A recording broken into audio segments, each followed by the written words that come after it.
यं हिन विधयन्ते पुरुषं पुरुषर्षभ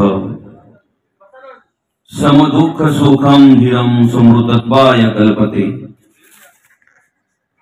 हे विषय जया ते नागळिती तया सुख दुःखे दोन्ही न पवती आणि गर्भवासु संगती नाही तया।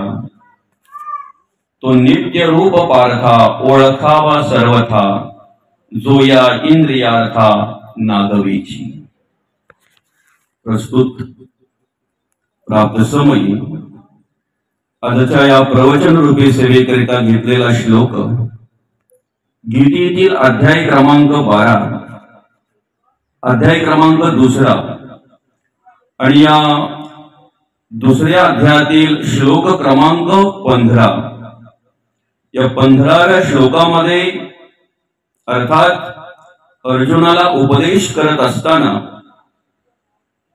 या दुसऱ्या अध्यायातील 15व्या श्लोकामध्ये भगवंत मार्गदर्शन करतात आणि मार्गदर्शन करत असताना यमिहिन व्यथयन्ते पुरुषं पुरुषर्षभ समदुःख सुखम धीरम समृत्वात् तत्वाय कल्पते। अर्थात भगवंत अर्जुनाला म्हणतात, हे अर्जुना, जो मनुष्य सुख आणि दुःख यांनी विचलित न होता दोन्ही अवस्थांमध्ये स्थिर असतो, अशा प्रकारचा मनुष्य मोक्ष प्राप्तीसाठी निश्चित योग्य आहे। आणि त्याच्यावर भाष्य करत असताना मौली म्हणतात, हे विषय जया ते नाकळती तया सुख दुःखे दोन्ही न पवती आणि गर्भवासु संगती नाही तया। तो नित्य रूप पार्था ओळखावा सर्वथा जो या इंद्रियार्था नागवीची। जो या विषयांच्या वासनात्मक बंधनात सापडत नाही, सुख दुःख दोन्ही होत नाहीत, त्याला पुनर्जन्म सुटतात म्हणून गर्भवास आणि गती घडत नाही, जो या इंद्रियांच्या भोगा विषयाच्या जाळ्यात सापडत नाही, तो पार्था पूर्णपणे ब्रह्मरूप झाला असे जाणावे। अर्थात आपण या ठिकाणी जगत वागत असताना कार्य करत असताना कर्म ज्या मनाच्या अधीन आहेत, ज्या इंद्रियांच्या अधीन आहेत, ते मन आपलं कोणाच्या चरणी आहे, कशा पद्धतीचा संघ आहे, कशा पद्धतीच्या संगतीला आहे, त्याच्यावर सगळं काही अवलंबून आहे। आणि म्हणून ते मन ज्याप्रमाणे विचार करत आहे त्याप्रमाणे माणसाकडे ती सुखाची किंवा दुःखाची स्थिती प्राप्त होत असते। जे काही तुम्हाला आपल्या आयुष्यामध्ये प्राप्त झालेलं आहे त्याच्यामध्ये सुख मानायचं की दुःख मानायचं हे मनावर अवलंबून असतं।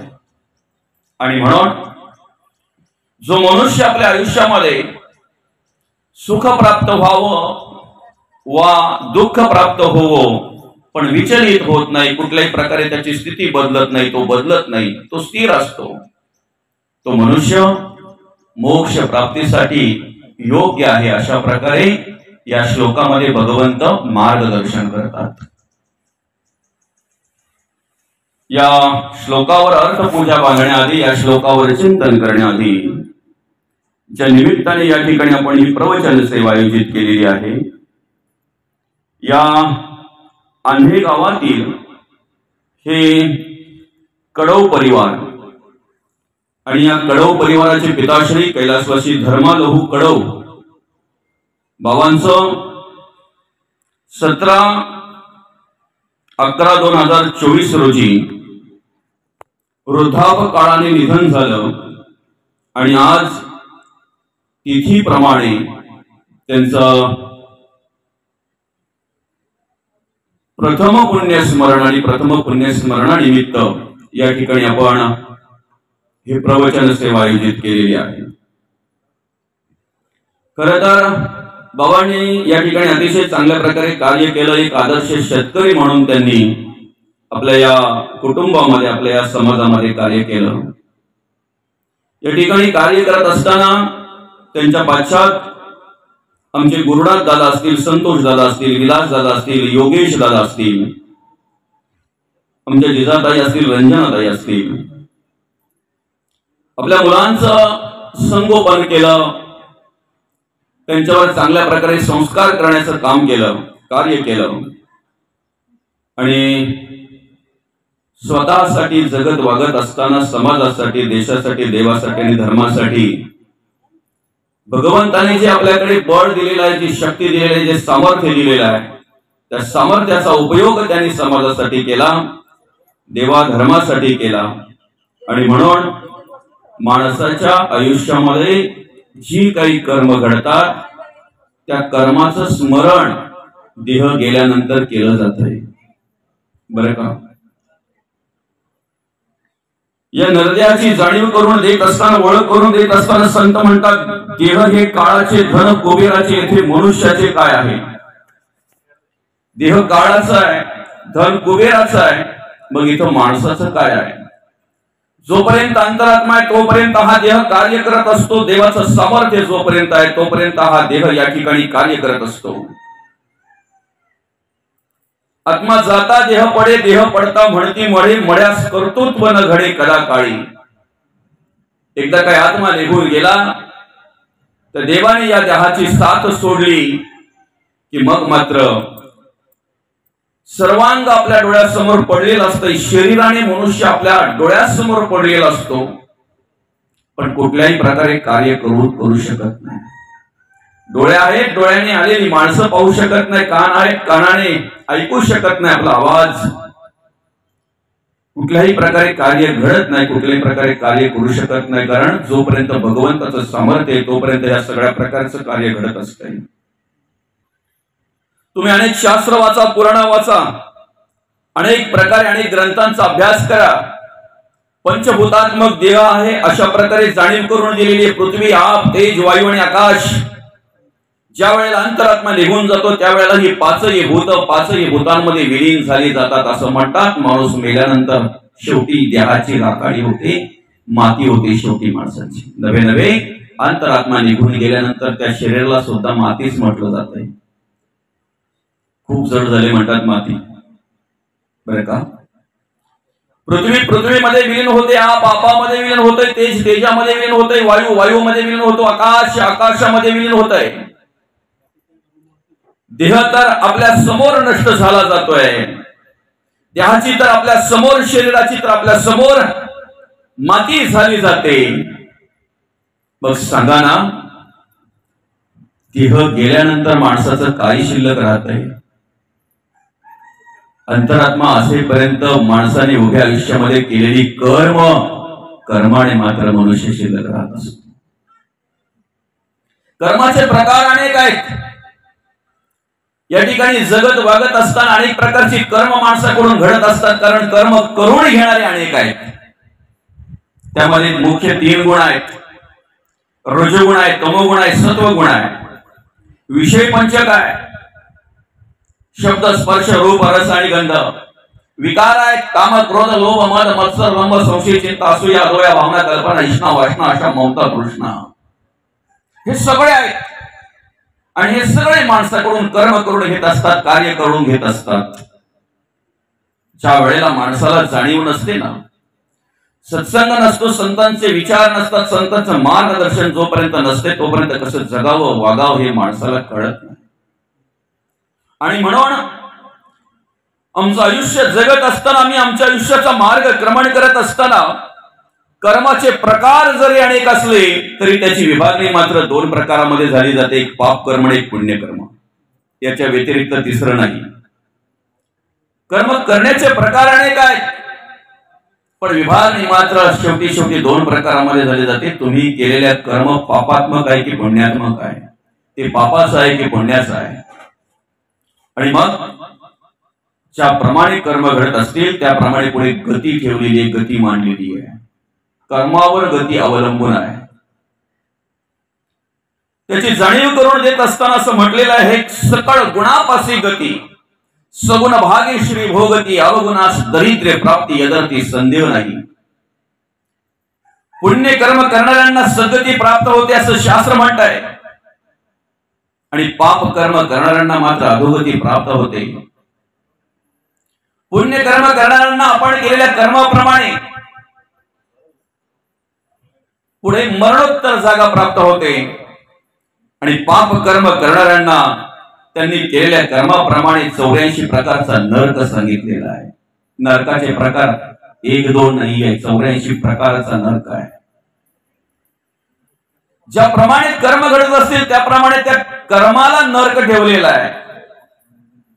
त्याप्रमाणे पुढे त्याला ती अवस्था प्राप्त होत असते.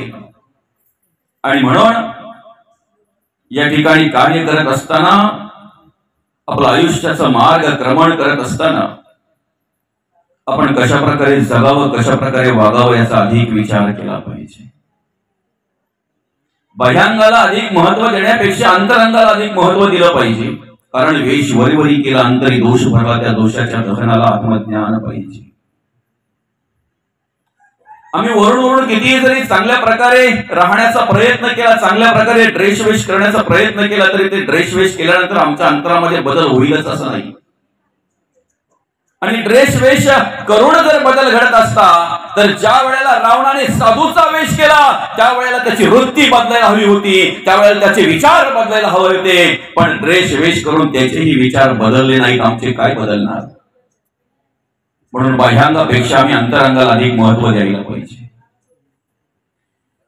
आमच्या आयुष्यामध्ये जर आम्हाला सुखी राहायचं असेल, समाधानी राहायचं असेल, तर ते सूत्र आमच्या हातामध्ये आहे. आम्ही कसं जगतोय, वागतोय त्याच्यावर सगळं काय अवलंबून आहे.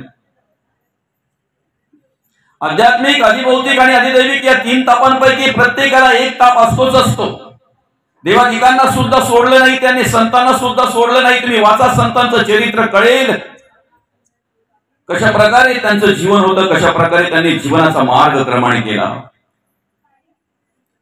जर संतांनाही ताप चुकत नाही, देवादिकांना सुद्धा जर ते ताप चुकत नाही, तर आम्ही चुकवण्याचा प्रयत्न काय करावा?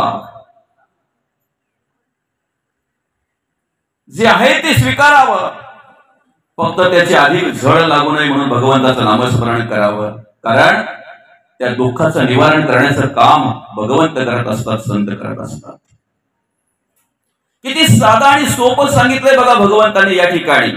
यम ही न व्यथयन्ते पुरकम पुरुषर्षभ समदुःख सुखम धीरम सो मृतत्वाय कल्पते. अर्थात जो मनुष्य सुखामध्ये आणि दुःखामध्ये विचलित होत नाही, ज्या स्थितीला आहे त्या स्थितीला राहतो, तो मोक्ष प्राप्तीसाठी योग्य आहे. अशा प्रकारे भगवंताने या ठिकाणी जाणीव करून दिलेली आहे, मार्गदर्शन केलेलं आहे.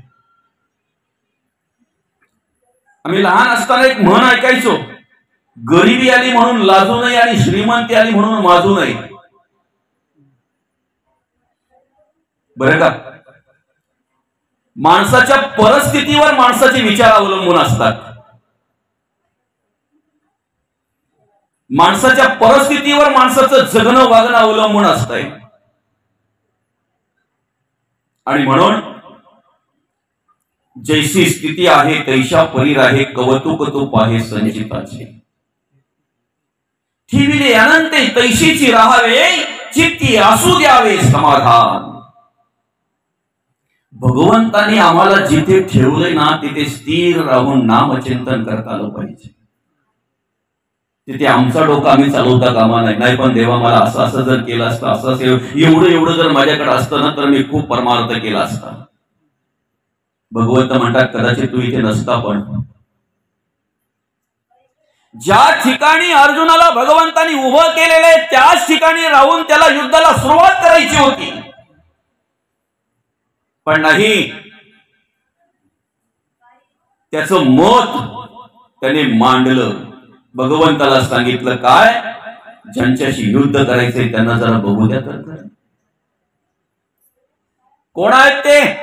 मला कोणाशी लढायचं आहे? मध्यावर माझा रथ न्या. भगवंत समजूत काढत होते त्याची, पण ऐकतच नाही. कारण श्रीकृष्ण भगवान म्हणजे सर्वज्ञ, पुढे काय घडणार आहे भगवंताला माहिती आहे. पण अर्जुनाचा हट्ट नाईलाजाने त्या ठिकाणी नेऊन उभं करावं लागलं रथ. समोर बघितले सगळे माझेच आजोबा आहेत, चुलत भाऊ आहेत, काका आहेत, माझे श्रीगुरु आहेत.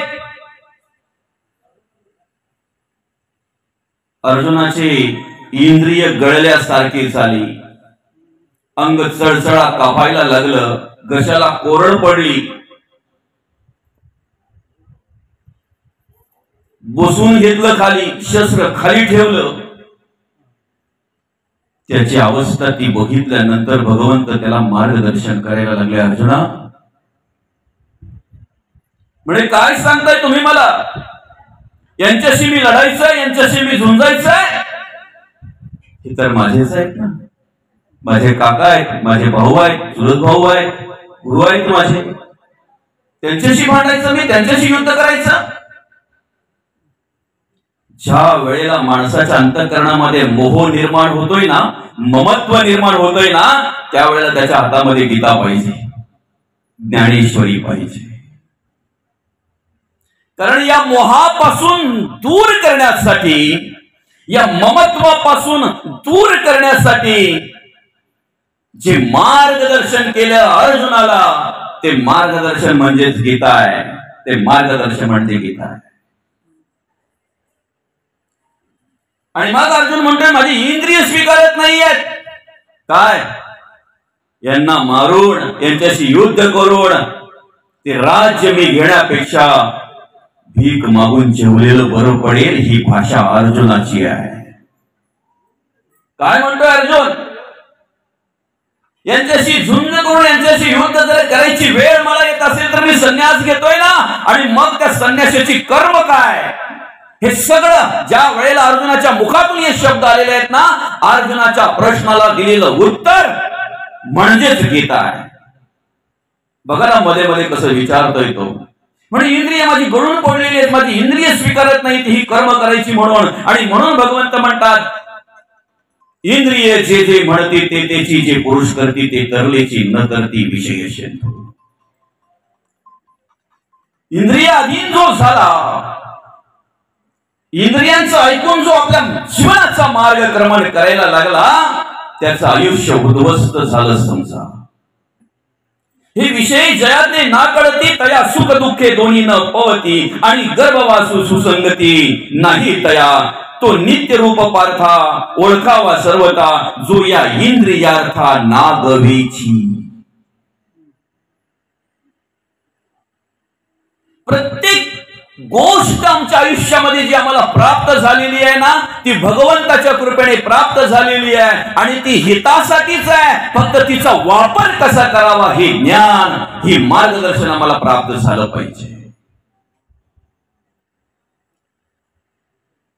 डोळ्यामध्ये ज्या वेळेला आम्ही वाईट काहीतरी पाहतोय ना, ते वाईट बघितल्यानंतर आमच्या अंतःकरणामध्ये एक वाईट वासना निर्माण होते.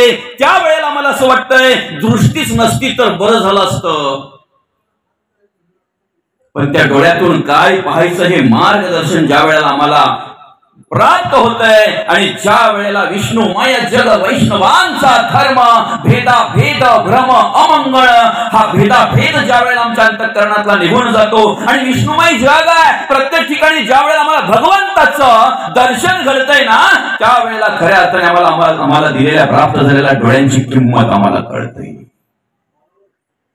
कान दिलेले आहेत ना भगवंताने, पण ऐकावं काय हे मार्गदर्शन मिळायला पाहिजे, हे ज्ञान प्राप्त करून घ्यायला पाहिजे. एखाद्या वेळी जर बोलता बोलता आमच्या मुखातून जर एखादा वाईट शब्द निघाला, एखादा चुकीचा शब्द जर निघाला, तर त्याची शिक्षा आम्हाला भोगावी लागते, त्याचं दुःख आम्हाला भोगावं लागतंय. पण तो निघू नये, त्या वैखरीतून आम्ही काय बोललं पाहिजे, त्या मुखातून आम्ही काय बोललं पाहिजे, हे ज्ञान आम्हाला हवं असतंय, हे मार्गदर्शन आम्हाला हवं असतंय. इंद्रिय जे जे म्हणती ते त्याची, जे पुरुष करती ते तरलीची, न करती विषय शेंतू. इंद्रियांना काय आवडतंय? आमच्या मनाला काय आवडतंय? आमच्या मनाला एकदा आमच्या हातामध्ये जर संध्याकाळच्या वेळेला रिमोट आला तर 3-3, 4-4 सिरियल एका जागेवर बसून मी पाहतोय. पोरं म्हणताय दादा माझी परीक्षा चालू आहे, जरा रिमोट बाजूला ठेव, जरा टीव्ही बंद कर. ती बोलते शेजाऱ्यांकडे जा अभ्यास करायला. म्हणजे किती गुंतलेली आहे त्या सिरियल मध्ये, त्या टीव्ही मध्ये. बरं जे आम्ही पाहतोय ते खोटं आहे, असत्य आहे, ते खरं नाहीये, तरी सुद्धा आम्ही एवढा एकरूप होतोय की जशी पुढे आम्हाला दृश्य पाहायला मिळेल ना तसे हावभाव आम्ही करत असतो.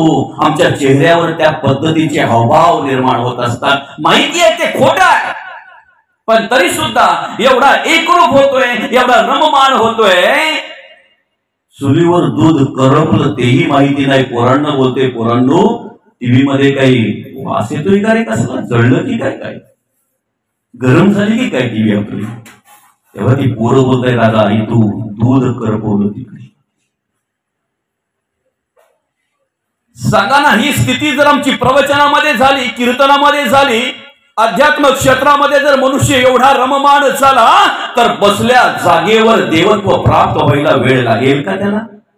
बसल्या जागेवर परिवर्तन घडायला वेळ लागेल? पण ज्याला महत्व द्यायला पाहिजे त्याला मी महत्व न देता नको तिकडे महत्व देतो, नको त्या गोष्टीला मी महत्व देतो. परिवर्तन घडावं म्हणून ज्ञानेश्वरी आहे, परिवर्तन घडावं म्हणून गाथा आहे, संतांचं वाङ्मय आमच्यामध्ये परिवर्तन घडावं म्हणून आहे.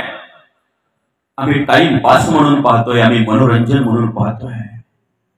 जोपर्यंत आमचा पाहण्याचा दृष्टिकोन बदलत नाही ना तोपर्यंत आम्ही परिवर्तनाची अपेक्षा करून चालणार नाही. कारण दर्पणी प्रतिबिंब दिसे, जैशास तैसे भासे, तयाचे ते सूत्र असे आपण आज पाशी. आम्ही परत परत परत परत त्या आरशाच्या समोर जात असतो. कधी? मेकअप केल्यानंतर. सकाळी उठल्याबरोबर एखादी माझी ताई परत परत जाऊन बघेल आरशामध्ये, कारण तिचंच तोंड तिलाच पाहण्यासारखं नसतंय. खरंय की खोटं? नक्की ना. मग आम्ही परत परत कधी पाहतोय माहिती का? एकदा रंगरंगोटी केली ना, मेकअप केलं ना की एकदा बघून आमचं होत नाही, परत जातोय, परत पाहतोय, परत इकडे तिकडे असं केलं की परत जातोय, परत पाहतोय. का? आरसा आम्हाला आमचं चित्र दाखवतोय, आम्हाला चित्र पाहायला मजा वाटते. ज्या दिवशी तोच आरसा आम्हाला आमचं चरित्र दाखवेल ना त्या दिवशी कदाचित त्या आरशाच्या पुढे आम्हाला बसायची, राहायची, उभं राहायची हिंमत पण होणार नाही. चरित्र बर का, संतांचं वाङ्मय म्हणजे हा आरसा आहे. जसं आपण त्याच्यात पाहू तसं आपल्याला आपलं चित्र दिसतंय. आपलं खरं चित्र जर पाहायचं असेल तर संतांच्या वाङ्मयाचा अभ्यास करा. तो कोण, कोठून आलासी, कैसा हा विचार पूर्वीचा जाण बापा. आलासी कोठोनी जासी कवन्या रेठाया, घरदार नव्हे तुझे अवघे लटकीच माया. सवद होई बापा काळ लागला मापा, प्रपंची गुंतो नको पाय बुडत असे पापा. त्रिकुट कोसल्याने घर सायास केले, दोन्ही द्वार लिंबुनी या आत गुंतो गुंतो मेले. मोठ मोठे साधू संत तेने सायास केले, प्रपंची राहुणी या मन नाही गोविले. वेद शास्त्र पुराणे हाका मारिती लोका, गाफील निजताना काळ देईल धोका. म्हणून महाराज आपल्याला उपदेश करतात, बोधला म्हणे तुम्ही हरिनाम जपा, 184च्या त्याने चुकती लखेपा. 84 लक्ष जीवयोनीतून जर तुम्हाला मुक्त व्हायचं असेल तर त्याचं अतिशय सोपं सूत्र दिलेलं आहे.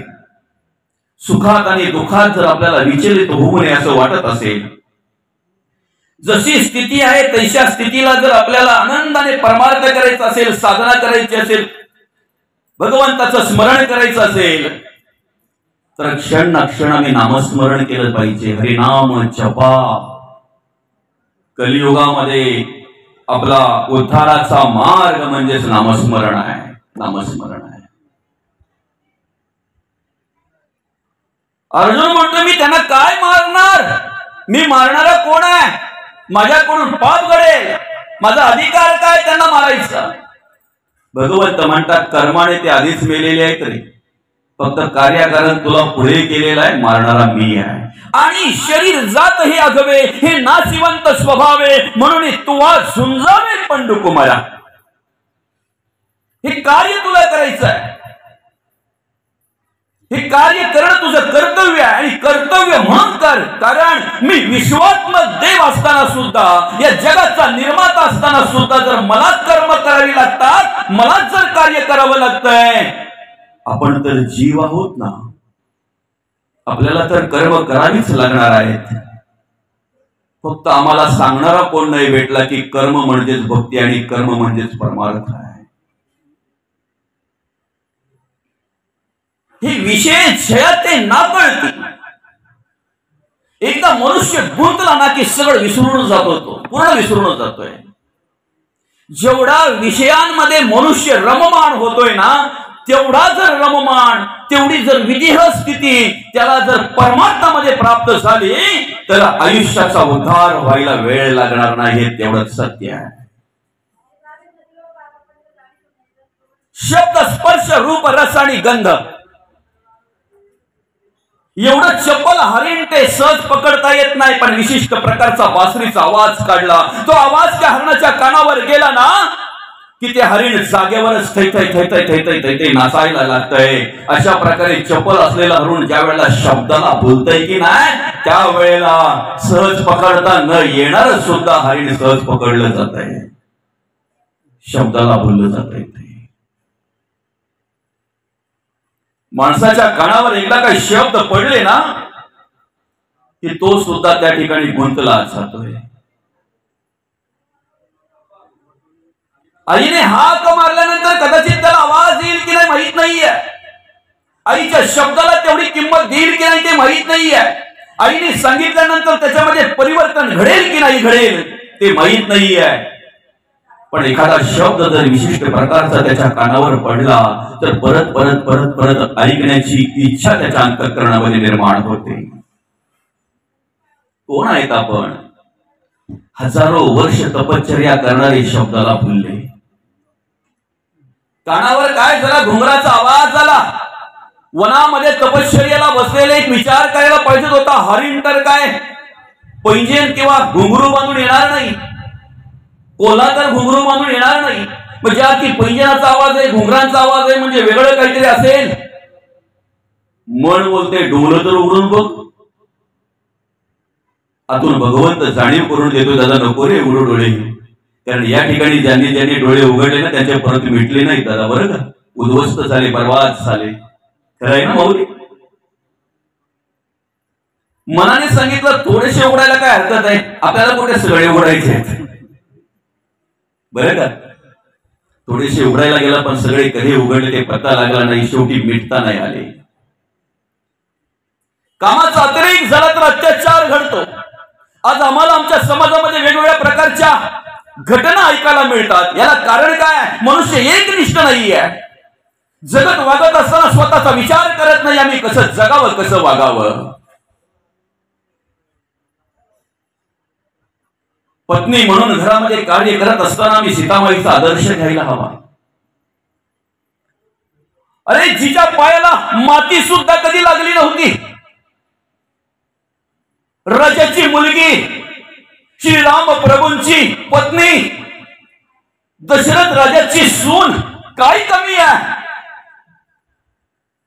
पण भगवान श्रीराम प्रभूंना वनवास सांगितल्यानंतर ज्या वेळेला श्रीराम प्रभू सीतामाईकडे गेले, हात जोडतात आणि निरोप घेतात, त्यावेळेला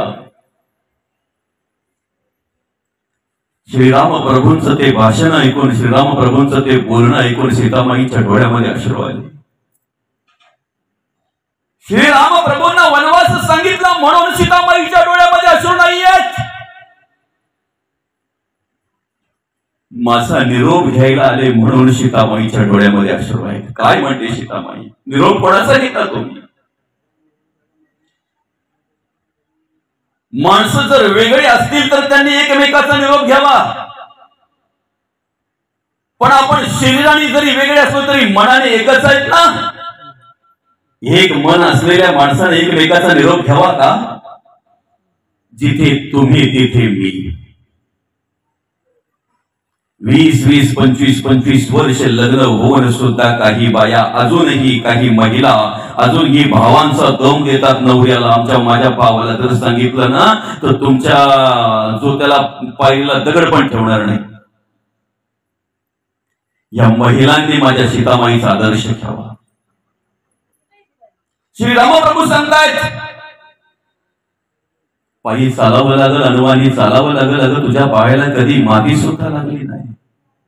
पंच भगवानाचं ताट पुढ्यात आल्यानंतर भोजन करणारी तू, कंदमुळं खाऊन जगावं लागेल. राजमहालामध्ये राहणारी तू, पर्णकुटीमध्ये राहावं लागेल. उशी भेटणार नाही, दगडाची उशी म्हणून घ्यावी लागेल. चालेल. 7 फेऱ्या मारताना मी तुम्हाला वचन दिलेलं आहे, जिथे तुम्ही तिथे मी. तुमच्या सुखात मी सुख मानेन, तुमच्या दुःखात मी दुःख मानेन. तुमच्या घराला घरपण आणण्याचं काम मी करेन. मी तुमच्या संसारामध्ये रममाण होईन आणि पतिव्रता म्हणून मला कशा प्रकारे जगता वागता येईल त्यासाठी मी शेवटच्या श्वासापर्यंत प्रयत्न करेन. हे सप्त फेरी मारत असतानाचे वचन आहेत. आम्ही कुठे ठिकाणावर असतो? आम्ही त्यावेळेला ठिकाणावर कुठे असतो? आम्हालाही टाइम नसतो आणि भटजीलाही टाइम नसतो. पण महत्वाचा विषय काय आहे? प्रवचन हे कोणासाठी आहे, कशासाठी आहे? गेले त्या बाबांसाठी कमी, आपल्यासाठी जास्त आहे. टाइम पास म्हणून नाही बरं का, मनोरंजन म्हणून नाही, परिवर्तन घडावं या उद्देशाने हे प्रवचन आहे. या उद्देशाने हे आपण कीर्तन आयोजित करत असतो. आणि म्हणून मग सीतामाई म्हणतात, जिथे तुम्ही तिथे मी. निघाल्या ना, निघाल्या. म्हणून प्रत्येक महिलेने आपल्या घरामध्ये कार्य करत असताना आदर्श घ्यावा माझ्या सीतामाईचा, बरं का. आता पुरुषांना गुदगुल्या झाल्या असतील, बरं झालं जरा समजवलं त्या. पण आपण पण आदर्श घ्यावा श्रीराम प्रभूंचा. एक पत्नी, समजतंय? हे महत्वाचं आहे. आज माणसाला उद्ध्वस्त करायला काम, क्रोध आणि लोभ हे 3च बस झाले. किती? 3. मी प्रत्येक वेळेला पांडुरंग परमात्म्याकडे प्रार्थना करत असतो, देवा मी ज्ञानात कमी असलो तरी चालेल, पांडित्य तर नकोच, पण ह्या विषयांवर विजय मिळवता आला पाहिजे. कधी माझ्याकडे पाप बुद्धी येता कामा नाही. कधी माझ्या आई बहिणीकडे वाईट नजरेने पाहण्याची दुर्बुद्धी मला सुचता कामा नाही. कधीही दुसऱ्याची धन आपल्याकडे ओरबडून घेण्याची दुर्बुद्धी मला सुचता कामा नाही. आणि कधी कोणाचा द्वेष, मत्सर, तिरस्कार माझ्याकडून चुकूनही घडता कामा नाही. ही पहिली प्रार्थना असते पांडुरंग परमात्म्याकडे. नको ब्रह्मज्ञान, आत्मस्थिती, मी भक्त तू देव ऐसे करी. याच्या पलीकडे काय पाहिजे आपल्याला? काय पाहिजे अजून? कशाची अपेक्षा? आणि म्हणून शूर्पणखा श्रीराम प्रभूंकडे गेली. ती काय अशीच सकाळची उठल्याबरोबर गेली नव्हती काही. ती सगळे झांजऱ्या जिंजऱ्या मस्त ब्युटी पार्लर मध्ये वगैरे जाऊन मस्त रंगापटा करून सगळ्या काही करून आली होती. ती तिच्या हावभावाकडे बघितल्यानंतर श्रीराम प्रभूंनी हात जोडले, सांगितले, शूर्पणखा तू लाख सुंदर असशील, तुझ्या पतीसाठी माझ्यासाठी विश्वास जर कोणी सुंदर असेल तर माझी सीता. हा विचार जर प्रत्येक पुरुषाच्या अंतःकरणामध्ये असेल, अत्याचार व्हायचा थांबला जाईल. अत्याचार व्हायचा थांबला जाईल. म्हणून कर्म ही महत्वाची आहेत. देवादिकांना सुद्धा जर कर्म करावी लागली, आम्ही कोण आहोत? शब्दाला भुललेले ते हरिण एवढं चपल असताना सुद्धा पकडलं जात आहे. हत्तीकडे भरपूर बळ आहे, शक्ती आहे. समोरून येणाऱ्या वाघाला सुद्धा, सिंहाला सुद्धा उचलून आपटण्याची शक्ती त्याच्यामध्ये, सामर्थ्य त्याच्यामध्ये आहे. हिंस्र प्राण्यांना सुद्धा मारण्याचं सामर्थ्य त्याच्यामध्ये आहे. पण काय केलं जातं? त्याला जर पकडायचं असेल तर एक मोठा खरडा खोदला जातो. त्या खरड्यांवर असे पुट्टे ठेवले जातात आणि पुट्ट्याचीच हत्तीन तयार केली जाते हुबेहूब. ज्या वेळेला स्पर्श घ्यायची इच्छा त्या हत्तीच्या मनामध्ये निर्माण होते, त्यावेळेला तो हत्ती त्या हत्तीनेला बघितल्यानंतर हत्तीच्या दिशेने जातोय. त्याला काय माहितीये पुट्ट्याची येते? काहीतरी आपल्या भाषेत म्हण आहे, दिल आया, बरं का माऊली? सोन्यासारखा संसार आहे, सगळं काही घरामध्ये सोन्यासारखी पोरं आहेत, चांगल्या प्रकारे त्या घरामध्ये चांगलं वातावरण आहे. ती बाई सुद्धा त्या ठिकाणी पतिव्रता म्हणून काम करते, कार्य करते. पण एखाद्या हिरण्यकशिपू सारखाच असेल, एखाद्या रावणासारखाच असेल तर बायको पतिव्रता असून सुद्धा शेवटी अवस्था काय आहे मग? आणि उदाहरणं आहेत ना अशी, बरं का. स्पर्श सुखाची इच्छा झाल्यानंतर ज्या वेळेला तो हत्ती त्या ठिकाणी जातोय त्यावेळेला त्या हत्तीला स्पर्श करण्याच्या नादामध्ये तो सुद्धा खड्यात पडला जातो, पकडला जातोय त्याला. आमच्याकडे ज्या वेळेला रात्रीच्या वेळी लाईट जाते ना त्यावेळेला आम्ही मेणबत्ती लावतोय, आम्ही दिवा लावतोय, त्यावेळेला आम्ही बत्ती लावतोय. ती बत्ती पेटविल्यानंतर, ती मेणबत्ती पेटविल्यानंतर त्याच्यावर एक पाखरू येते बघा, पतंग म्हणतात त्याला. ते झेप घालते त्या ज्योतीवर, आकर्षित करते ती ज्योत त्याला. त्याला असं वाटतं हे रूप मला मिळावं. भासतंय, लाजतंय, चटके बसतात, शेवटी तेही मरत आहे आणि ती मेणबत्तीही विझवत आहे. अशी अवस्था माणसाची. कितीही चटके बसले तर एखाद्या व्यसनाधीन मनुष्य झाला ना, ते व्यसन सोडायला मागत नाही. सांगा ना, एखादा व्यसनाधीन झालेल्या माणसाला माहिती नाही का मी जे करतोय ते चांगलं आहे का वाईट आहे? समोर त्याचा संसार उद्ध्वस्त झालेला आहे, त्याचा घरदार उद्ध्वस्त झालेले आहे, त्याची मुलं बाळ रस्त्यावर आलेली आहेत, घराचं स्मशान केलेलं आहे त्याने, तरी सुद्धा ते व्यसन सोडायला मागतोय का तो? माहिती ना त्याला काय चांगलंय काय वाईट आहे, पण तरी सुद्धा ते व्यसन तो सोडायला मागत नाही. मग परवा ज्या वेळेला मी असा प्रवास करत होतो, जात असताना रस्त्यामध्ये असं चालत असताना रस्त्याच्या बाजूलाच एक अशी मोकळी भिंत होती. त्या मोकळ्या भिंतीवर एक माणूस असा लिहित होता, चांगला पेंटर होता. एका हातामध्ये ब्रश आहे त्याच्या लिहायला आणि एका हातामध्ये सिगरेट आहे. एका हातात तो सिगरेट ओढतोय आणि एका हातामध्ये लिहितोय.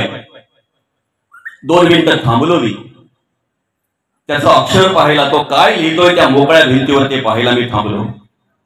लिहून पूर्ण झाल्यानंतर वाचलं, धूम्रपान निषेध. काय लिहिलंय त्याने? धूम्रपान निषेध. आणि करतोय काय? एका हातामध्ये सिगरेट आणि एका हातामध्ये ब्रश आहे. परिवर्तन व्हायचं कधी आमच्यामध्ये? आम्हाला कळतंय पण ओळख नाही. एखादी गोष्ट ज्या वेळेला मी करतोय ना त्यावेळेला मी कळतंय ते किती चांगलं आहे किती वाईट आहे, कळत नाही, पण तरी सुद्धा वळत नाही त्याला, कळून पण वळत नाही. अरे ज्या वेळेला आंब्याला आंबे येतात त्यावेळेला आंब्याचं झाड हिरव्यागार पानांनी भरलेलं असतंय. चिकूला चिकू येतात त्यावेळेला ते चिकूचं झाड हिरव्यागार पानांनी भरलेलं असतंय. म्हणजे ते बाळ जन्मताना त्याच्या अंगावर हिरव्या रंगाची, त्याच्या आईच्या अंगावर रंगाची हिरव्या रंगाची साडी असते, असते की नाही? मान्य आहे ना तुम्हाला? पेरूवर पेरू येत असताना पेरूचं झाड सुद्धा हिरव्या पानांनी भरलेलं असतंय. म्हणजे ते बाळ जन्माला येताना त्याच्या आईच्या अंगावर हिरवी साडी परिधान केलेली असते. मोवाच्या झाडाला ज्या वेळेला मोह येतात ना दादा, एकही पान त्या झाडावर नसते रे, एकही पान त्या झाडावर. जे बाळ ज्या ठिकाणी जन्माला येते त्या ठिकाणी जन्मत असताना जर त्याच्या आईच्या अंगावरची जर हिरवी साडी तो काढून घेत असेल तर त्याची करून तुम्ही जर पिलात तर सांगा ना, तुमच्या अंगावर कपडे ठेवील का? आम्ही जगत वागत असताना मी काय करतोय हे आम्हाला माहिती आहे.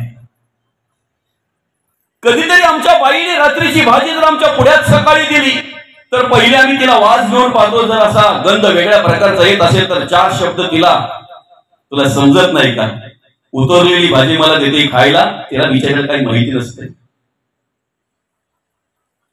कर्म करतानाही जर एवढा विचार केला ना माणसाने तर त्याच्या आयुष्यात कधीही दुःख प्राप्त होणार नाही. कारण दुःखाला कारण कर्म आहेत, दुःखाला कारण कर्म आहेत. भासतय, चटके बसतात, मरतय, पण बत्ती विझवल्याशिवाय राहत नाही, मेणबत्ती विझवल्याशिवाय राहत नाही, अशी अवस्था आहे. रूपाला भुललेलं असतंय ते, बरं का. चांगल्या चांगल्या लाकडाला होल पाडणारा तो भुंगा ज्या वेळेला संध्याकाळच्या वेळेला एखाद्या कमलाच्या फुलामध्ये, एखाद्या फुलामध्ये ज्या वेळेला तो ते मकरंद खाण्यासाठी रममान होतोय की नाही, त्यावेळेला त्याला माहिती असते आता सूर्य मावळणार आहे. जर सूर्य मावळणार आहे तर हे फुलही मावळणार आहे, याच्या पाकळ्या मावळणार आहेत. पण पाकळ्या मावळल्यानंतर चांगल्या चांगल्या लाकडाला होल पाडणारा तो भुंगा त्या फुलाला होल पाडून बाहेर पडू शकत नाही, एवढा मोहित झालेला असतो तो. ज्ञानाला तेव्हाच महत्व असते ज्या वेळेला कर्माची जोड असते. कर्माची जोड जर नसेल तर ज्ञानाला किंमत शून्य आहे. आमचा एखादा माणूस ज्या वेळेला नदीवर ओहळावर मासे पकडायला जातो त्यावेळेला मासे पकडायला काय असते ते आकडा आकडा काय म्हणतात त्याला, काय म्हणतात, गळ म्हणतात, गळ. आणि त्या गळाला लावायला काय घेतात, गांडूळ म्हणतात त्याला किंवा वाले म्हणतात, बरोबर की नाही. त्या अख्खाच्या अख्खा लावतो कसा, अर्धा काढून लावतो. पूर्वाचं असतात ना त्याला, पूर्वाचे असतात ना, अख्खा कसा लागेल तो, अर्धा करतो त्याला. आणि मग त्या वाळ्या ह्याच्यामध्ये ते टोचतोय त्या गळामध्ये आणि मग तो सोडतोय. तो सोडल्यानंतर आहे ना त्या गळाच्या धाग्याला वरती कांडा किंवा थर्माकॉल असतोय, तो पाण्यावर तरंगलेला असतोय. तुम्हाला माहिती त्याचं लक्ष कुठं असतंय. मी स्वतः बघितलेली हकीकत आहे. एक आदिवासींचा पोरगा तो असा गळ टाकून बसलेला आहे, वरती तो कांडा तरंगलेला आहे. त्या कांड्यावर एवढा लक्ष आहे त्याचा, एवढा लक्ष, एवढा एकरूप त्या ठिकाणी झालेला आहे. तो बसलेल्या अवस्थेमध्ये साईडला साप आलेला आहे, बाजूला साप आहे हेही त्याला माहित नाहीये. मी म्हणेन ज्या वेळेला आम्ही साधनेला बसतोय त्यावेळेला जर आमची अवस्था अशी झाली तर आम्ही केलेला परमार्थ, आम्ही केलेली साधना देवापर्यंत पोहोचल्याशिवाय राहणार नाही. हे मात्र तेवढंच सत्य आहे, तेवढंच सत्य. साईडला साप बसलाय तरी सापाकडे लक्ष नाही, त्याचं कांड्याकडे लक्ष आहे, ते कधी हालतय.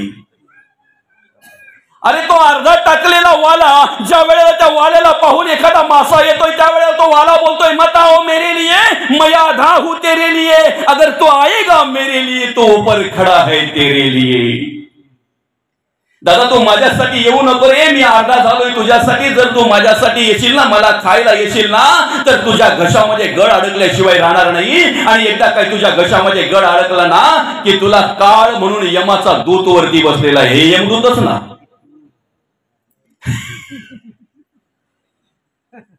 अरे ज्या मृत्यूला आम्ही घाबरतोय त्या मृत्यूला संतांनी मित्र केला, आम्ही शत्रू म्हणून पाहतोय त्याच्याकडे. का? मृत्यूला तोच घाबरतोय ज्याची कर्म घाणेरडी आहे, ज्याला जगता वागता येत नाही, ज्याला जगायचं कसं वागायचं कसं हे कळत नाही ना, तोच घाबरतोय.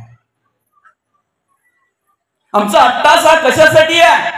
शेवटचा दिवस गोड व्हावा. जर शेवटचा दिवस गोड व्हावा असं वाटत असेल तर जेवढा विषयासक्त झालेला मनुष्य ज्या वेळेला त्या विषयाधीन झाल्यानंतर जेवढा रममान होतोय की नाही, त्यापेक्षा कित्येक पटीने आम्ही रममान एकरूप आम्ही या परमार्थामध्ये झालो पाहिजे. आम्ही भगवंताच्या नामस्मरणामध्ये झालो पाहिजे. आमच्यात परिवर्तन झाल्याशिवाय राहणार नाही, परिवर्तन झाल्याशिवाय राहणार नाही. हे विषय जयाते ना करती, जो ह्या विषयांवर विजय मिळवतो ना तया सुखे दोखे दोन्ही न पावती. बरं का, तो सगळ्या स्थितीमध्ये सुखातही आणि दुःखातही सारखी स्थिती असते. आम्हाला दुःखामध्ये भगवंताचं आठवण होते, नामस्मरण करतोय मी, पण सुखामध्ये मात्र आम्हाला भगवंताचं विस्मरण होते. जो सर्वांगाने सुखी आहे सध्या, ज्याचा संसार चांगला आहे, मस्त की पगार पाणी आहे, सगळ्या काही गोष्टी जिंकल्या तिथे आहेत, बायको सध्या ऐकते, पोरही ऐकतात,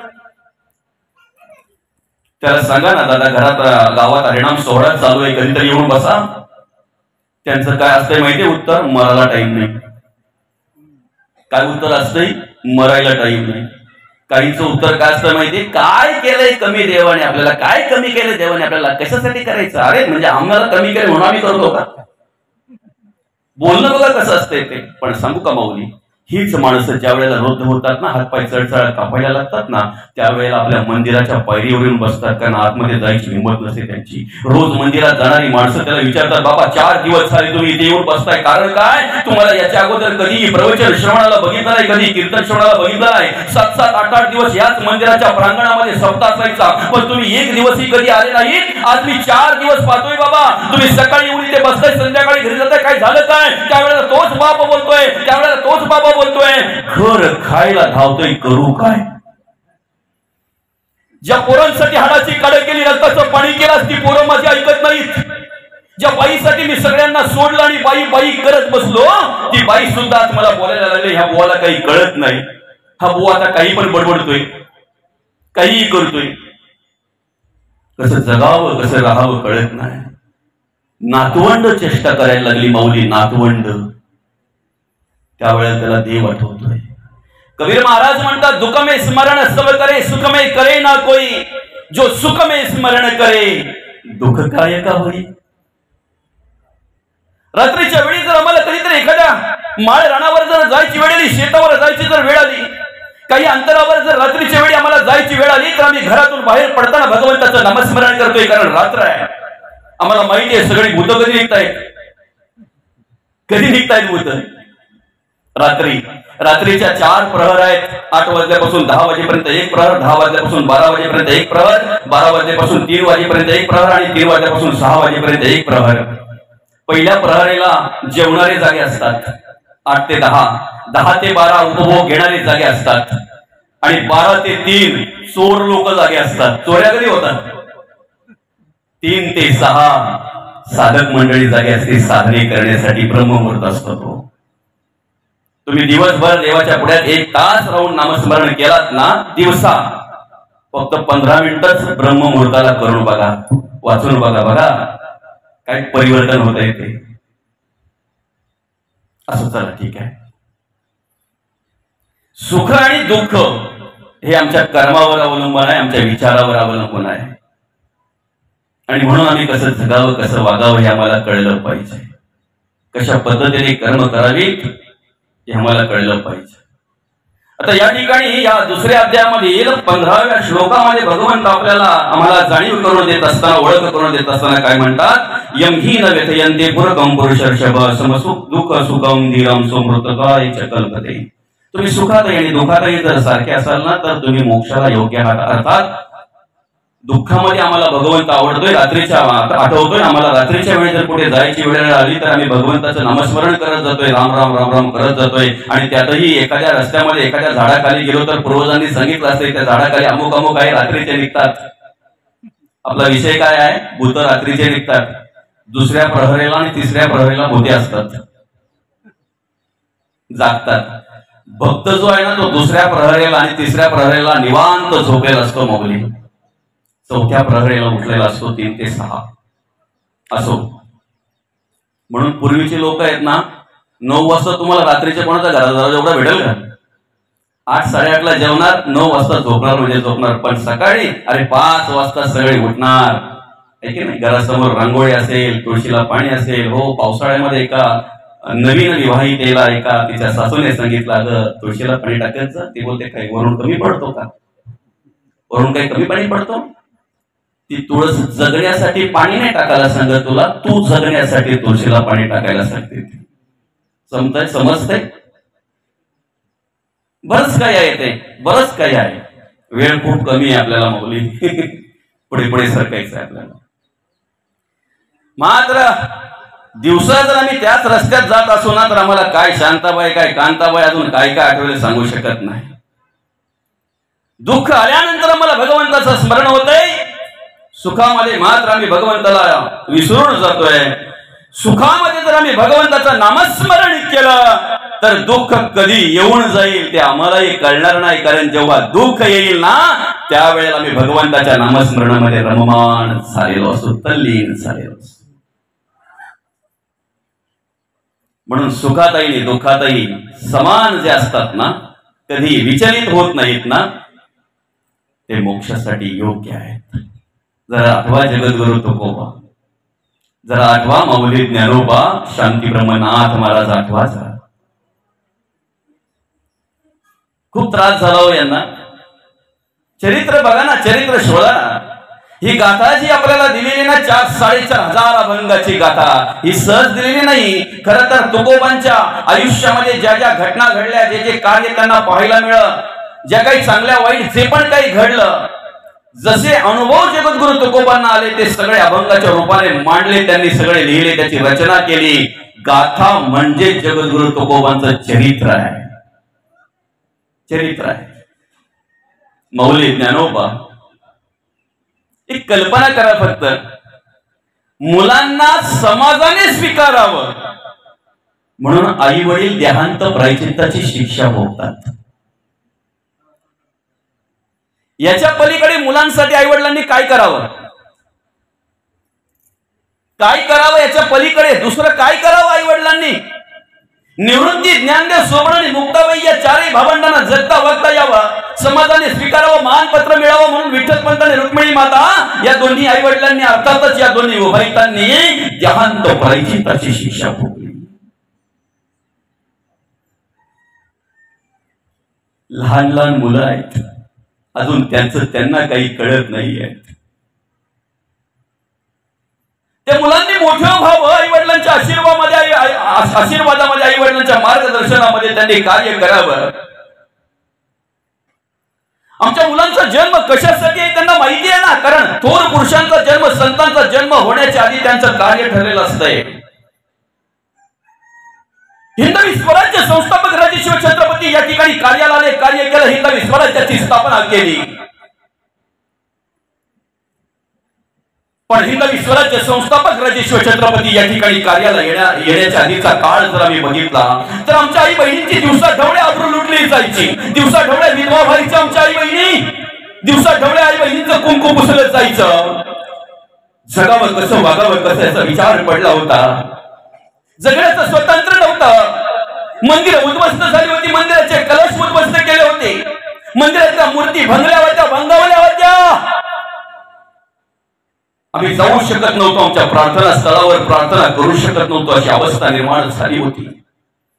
आणि हीच अवस्था बघितल्यानंतर राष्ट्रमाता राजमाता माँसाहेब जिजाऊंनी आई शिवाईच्या चरणी प्रार्थना केली, माझ्या महाराष्ट्राला एक राजा हवा आहे, जो माझ्या आई बहिणीची अब्रू वाचवेल, जो माझ्या आई बहिणीचं कुंकू वाचवेल, जो माझ्या शेतकऱ्याला न्याय देईल, प्रत्येक माणसाला जगण्याचं स्वातंत्र्य देईल, हिंदवी स्वराज्याची स्थापना करेल, असा एक माझ्या महाराष्ट्राला राजा हवा आहे. त्याच वेळेला अनेक संत या ठिकाणी कार्य करत होते. त्या संतांनी पांडुरंग परमात्म्याकडे प्रार्थना केली, गणिमांच्या देखता फौजा, रणशूरांच्या पुरपुरती पूजा, ऐसा पाहिजे की राजा कैपक्षाणी परमार्थी, जयास्त देखता दुर्जन धाके, पैसवी प्रचितीचे तडाके. आणि 19 फेब्रुवारी 1630 रोजी माझ्या राजाचा जन्म झाला. निश्चयाचा महामेरू, बहुजनाचे आधारू, अखंड स्थितीचा निर्धारू, श्रीमंत योगी. आणि म्हणून अवघ्या वयाच्या 16व्या वर्षी हिंदवी स्वराज्य संस्थापक राजेश्वर छत्रपतींनी पहिलं स्वराज्याचं तोरण तोरणा किल्ल्यावर बांधलं. वय वर्ष अवघी 16. 16व्या वर्षी जर माझी माऊली ज्ञानेश्वरीची रचना करते, आज 100 वर्ष जगणाऱ्या माणसाने त्या ज्ञानेश्वरीचा अभ्यास करावा आणि आपल्या जीवनाचा उद्धार करून घ्यावा. आम्ही काय करतोय रे? आज आमचे तरुण पोरं उद्ध्वस्त होताना पाहायला मिळतात. प्रत्येक आई वडिलांच्या आयुष्यातलं सगळ्यात मोठं दुःख जर असेल तर त्यांच्या आधी एखाद्या व्यसनाधीन होऊन त्यांच्या मुलाने जाणं, यापेक्षा त्यांच्या आयुष्यातलं दुसरं दुःखच नाहीये.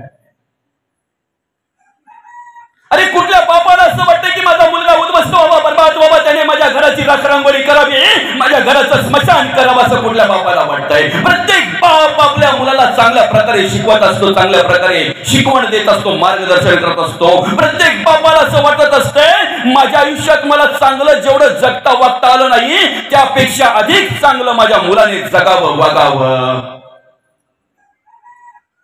तुमचं कुठलाही क्षेत्र असू द्या ना, अध्यात्म असू द्या, राजकीय क्षेत्र असू द्या, सामाजिक क्षेत्र असू द्या, त्या क्षेत्रामध्ये ज्या वेळेला तुमची प्रगती होती ना दादा, त्यावेळेला तुमच्या तंगड्या खेचणारे अनेक जण आपल्या समाजामध्ये आपल्या बाजूला उभे असतात. पण तुमच्या प्रगतीसाठी देवाकडे प्रार्थना करणारा एकमेव दैव, त्याचं नाव आहे बाप. म्हणून बाप मुलाला खांद्यावर घेतो का? आयुष्यात जे मला पाहता आलं नाही ना ते माझ्या मुलाने पाहावं, माझ्या मुलाने प्रगतीच्या शिड्या उत्तरोत्तर चढाव्या, एवढं उंच जावं, एवढं उंच जावं की माझ्या आयुष्यामध्ये मला जेवढं उंच जाता आलं नाही तेवढं उंच माझ्या मुलांनी प्रगतीच्या शिड्या चढाव्यात, असं बापाला वाटत असतंय, असं बापाला वाटत असतंय. आणि म्हणून तुम्हा आम्हाला जर देवाचं कार्य करायचं आहे, धर्माचं कार्य करायचं आहे, देशाचं कार्य जर करायचं आहे तर स्वतःसाठी आणि स्वार्थासाठी जगणारी माणसं आम्हाला अनेक पाहायला मिळतात. पण समाजासाठी, देवासाठी, देशासाठी आणि धर्मासाठी जगणारी माणसंच शिल्लक राहतात, हे मात्र निश्चित तेवढं सत्य आहे. कीर्ती रूपाने जर उरायचं असेल तर संसार प्रपंच करता करता भगवंताने आपल्याकडे जे काही दिलेलं आहे, आर्थिक, कायिक, वाचिक, मानसिक, जी शिल्लक असेल आपल्याकडे ना, जे बळ आपल्याकडे असेल ना, जी कला आपल्याकडे दिली असेल ना, त्या कलेचा वापर समाजासाठी करा, देवासाठी, देशासाठी, धर्मासाठी करा. आयुष्याचा उद्धार होईल. आपल्या शरीर जाणार आहे,